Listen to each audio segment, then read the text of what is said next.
She walked into the luxury store, confident and elegant, but the security guard's eyes locked onto her instantly. He didn't see a successful woman, he saw a thief. Every move she made, he watched, convinced she didn't belong.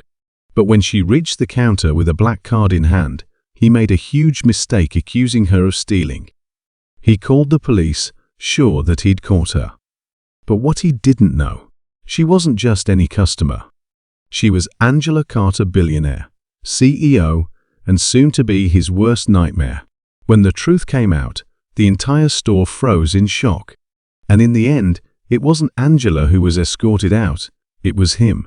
A black woman walks into an upscale department store, her confidence evident as she scans the displays. She's well dressed, carrying herself with grace, but she immediately senses the eyes on her. The security guard, a burly man with a stern face, watches her closely. As she moves through the aisles, picking up items and examining them, his suspicion grows.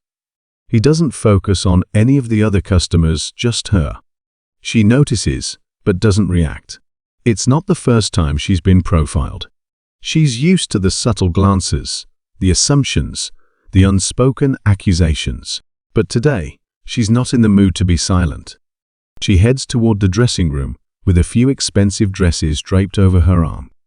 Before she can enter, the security guard steps in front of her. "Excuse me, ma'am," he says, his voice laced with fake politeness. "I'm going to need to check your bag." She raises an eyebrow. "Why?" "Store policy," he lies. "We have to be extra cautious about shoplifting." She looks around. Other women, some carrying more items than she is, walk past without issue. "So, I'm the only one you're stopping?" He folds his arms. "Ma'am, I need to see your bag." She exhales slowly, her patience wearing thin. "Call your manager." His face hardens. "That won't be necessary. If you have nothing to hide, just let me check your bag."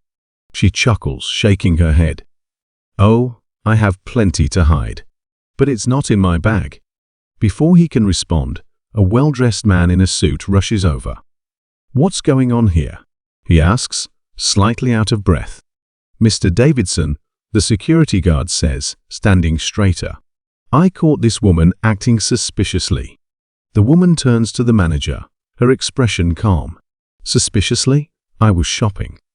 The manager looks at her, then at the security guard. "Did you actually see her take something?" "So, shopping?" the woman interjects. "The same thing everyone else is doing." Davidson sighs, rubbing his temples. "Ma'am, I apologize. Please, continue your shopping." The security guard's face turns red. "Sir, I really think—" "Enough," Davidson snaps. "Unless you saw her take something, let her go." The woman smiles at the manager, then turns back to the security guard. "You should be careful who you accuse." The guard clenches his jaw as she walks away, but his gut tells him he's right. He decides to keep watching her. Minutes later, he sees her head to the counter with an armful of designer clothing. She places them on the counter and pulls out a sleek black credit card. The cashier's demeanor shifts instantly. The black card. The one reserved for the ultra-wealthy. The cashier swipes it, but before she can hand it back, the security guard marches over. "That card isn't yours," he blurts out. The entire store seems to go silent. The woman sighs. "Excuse me? You stole that card," he insists. "There's no way you can afford all this." The cashier hesitates, unsure of what to do. The woman crosses her arms. "Call the police." The security guard smirks, gladly. Within minutes, 2 officers enter the store.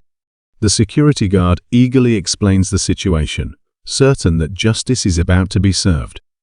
One officer looks at the woman. "Ma'am, do you have identification?" Without a word, she pulls out her wallet and hands over an ID. The officer's eyes widen. He glances between her ID and her face, then clears his throat. Ma'am, I apologize for the misunderstanding." The security guard frowns. "What?" "Arrest her." The officer hands the ID back with a respectful nod. "Sir, Do you know who this is? The guard scoffs. I don't care who she is. She's a thief. The woman smirks. I'm Angela Carter. The name rings no bells for the security guard, but the manager suddenly pales. Angela Carter, billionaire, CEO, one of the most powerful businesswomen in the country. The manager stammers, Mrs. Carter, I had no idea. Angela raises a hand, silencing him. Of course you didn't. Because if you did, you wouldn't have treated me any differently than you did a few minutes ago. The security guard's face drains of color. Angela leans in slightly. You judged me the second I walked in, not because I was stealing, but because I didn't fit your image of who belongs here. She turns to the officers. Thank you for your time, officers, but I won't be pressing charges. I have better ways to handle this. The officers nod and leave. Angela then turns to the security guard, her expression unreadable. You're fired. His mouth falls open.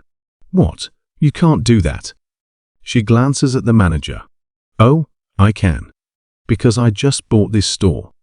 Gasps ripple through the employees. The manager stutters. Mrs. Carter, Save it, she cuts him off. You let this happen. You allowed your employee to humiliate and harass a paying customer based on his own biases. That tells me a lot about how you run things here. She takes her receipt, grabs her bags, and strides toward the exit. Before she leaves, she pauses and looks back at the security guard, who still stands frozen in place, his face drained of color. The weight of what just happened is finally settling in for him.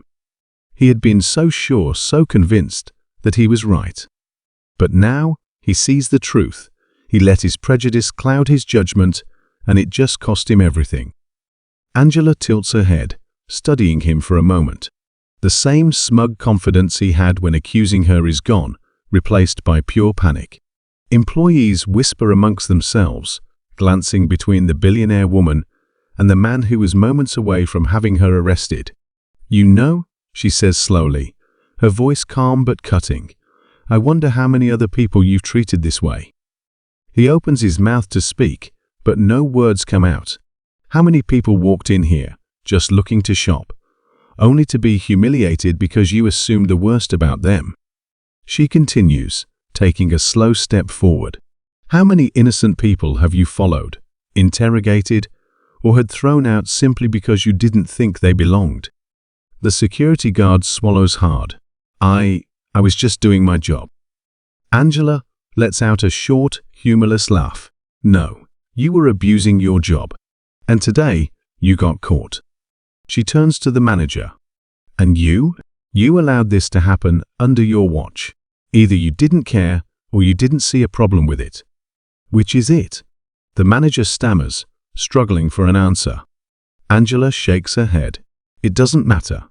Because as of today, things are changing, immediately. She looks back at the security guard one last time. You're dismissed. Then, without another word, she walks out, leaving behind a store in stunned silence. Next time, be careful who you accuse. And with that, she walks out, leaving behind a store in stunned silence.